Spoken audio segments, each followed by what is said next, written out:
Hi, Stan The Annuity Man. Today's topic is best variable annuity income riders, and I also encourage you to click that video as well as how to choose an annuity, which coincides with what we're talking about. But we're going to go over all the variable annuity income rider types. I'm also going to blend into that some of the fixed index annuity income rider types, because at the end of the day, when you're searching for income riders, you're searching broadly. You're looking for the highest contractual guarantee. So by the end of this video, you're going to understand them backwards and forwards.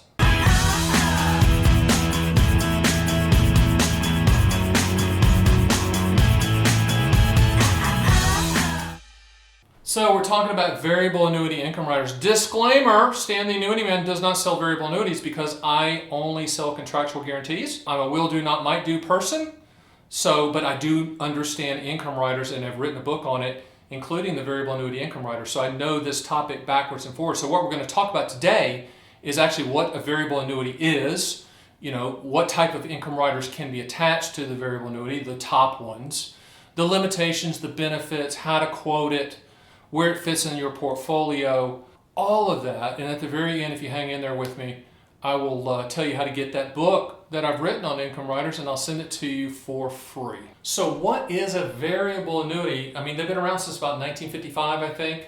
That was when they were first introduced for tax-deferred market-type growth. Sounds good because it is good. So what is a variable annuity? Variable annuities were introduced in this country around 1955, and they were put on the plan for tax-deferred market growth, which is a good thing. A variable annuity is a security. You need a securities license or the equivalent to sell them, which is a good thing. And the reason for that is there's mutual funds. They call them separate accounts. So there's mutual funds inside the variable annuity. That's the growth portion of the product that you get to choose the mutual funds and hopefully get really, really good growth. And used outside of an IRA and a non-IRA account, that growth can grow and compound tax deferred, which is the reason variable annuities are on the planet in the first place. Now, what is an income rider attached to a variable annuity? Because a variable annuity can be standalone. It doesn't have to have an income rider, but at the time of application, you can attach what's called an income rider, which is a future benefit, a future guarantee for lifetime income that starts at a date that you dictate. That's a good thing. Now, income riders are kind of, they're commodity type product. They can be attached to variable annuities. They can be attached to fixed index annuities. But at the end of the day, in my will do, not might do, you own an annuity for what it will do, contractual guarantees, not what it might do. The will do part is the income rider. So that's what an income rider is. It solves for future income. It's a future pension plan, and it's flexible, but you attach it to the policy at the time of application.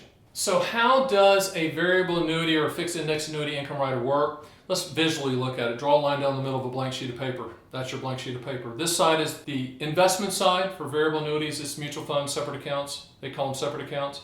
Index annuities is the index option strategy. And the other side is the income benefit rider side. Two separate calculations. They grow separately. One typically with income riders is a specific percentage that it grows by during the deferral years. Once you turn on the income stream, that percentage growth goes away. But that's the way that you can calculate and know to the penny, say 7, 10, 12 years from now, what that guaranteed income stream will be. So that's how they work. So with variable annuities, there's primarily 4 income rider types that are available. And let's kind of go through them, not get into the weeds of the details of them, but I'll tell you what they are. And you can get my book at the end of this video and I explain them in detail.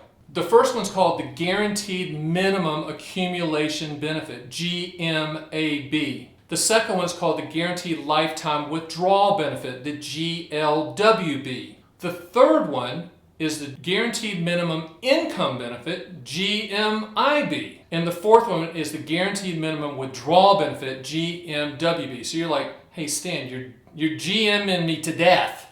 What's all this G stuff? G is for guarantee. They all work differently. Not one's better than the other. They all provide future income guarantees.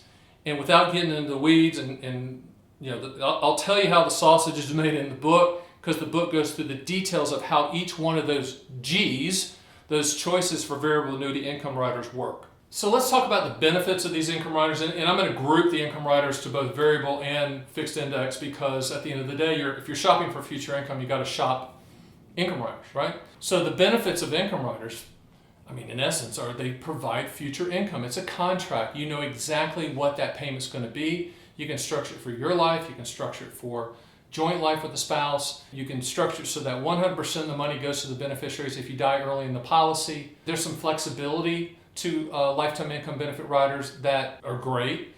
You can change your mind. You don't have to use it if you buy it. Some of these you can start and stop, meaning you can get the income and then you can stop it. So you have to tell me what you're looking for. What do you want the money contractually to do?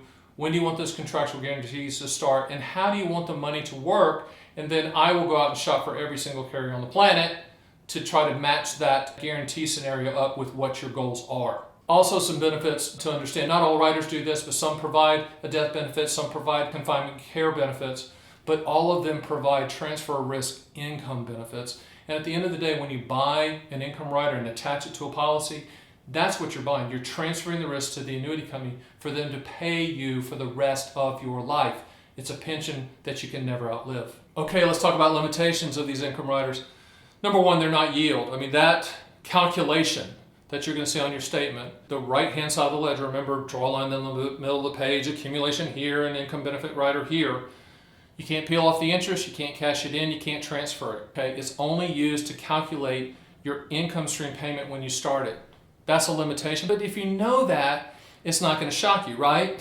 The other limitation is the fees from the income rider come out at that accumulation value, so that can be expensive as well, and those fees are for the life of the policy. But I think a lot of the limitations and negativity and disadvantages of lifetime income benefit riders circle around a lot of the sales pitches. The 8% or 7% or whatever that high percentage is that the agent or advisor is telling you that you're going to get, that's not yield. That's monopoly money. You have to be smarter than that. If it sounds too good to be true, it is every single time. So the limitations of the income rider, you just have to understand them and make your decision based on those facts. All right, structuring these income riders and quoting these income riders is pretty simple. You can structure your life, joint life. You got to just tell me exactly what you want the money to do, and then quoting them is like, quoting a plane ticket. You quote all carriers, you look for the highest contractual guarantee, and then from there you make your decision on which carrier you like, the claim sustainability of that carrier, and the high contractual guaranteed number. So where do these income riders fit in your portfolio? 3 places: future income, legacy, and confinement care. Well, let's go over 3 of them. The future income is the primary decision that you're making. It's a future pension benefit that you can never outlive. It's a contractual guarantee. I can tell you the number it's going to be if you tell me the deferral time period. From the standpoint of death benefit, some income riders also provide a death benefit, that growth, which is a good thing. If that's what you're looking for, we can do that as well. In confinement care, you get your money back quicker when you get sicker. What they do is they just start speeding up the payments or enhance the payments if you qualify for that. But at the end of the day, you should be making your decision on the highest contractual guarantee of that income rider. You don't have to use it, but if you're planning to use it, you should get the highest contractual guarantee and attach it to whatever variable annuity or index annuity, whoever provides that highest contractual guarantee. As I mentioned in the opening, I will send you my book on income riders, and I go over all the details of all the specific types. I get in the weeds, I tell you all about it. I'll send this to you for free, and I'll send it to you in this package, gold package, if you click below. And also, please join my YouTube followers, because guess what? I'm providing this type of information all the time. So, it's not salesy, it's informative. Get my books, watch the videos.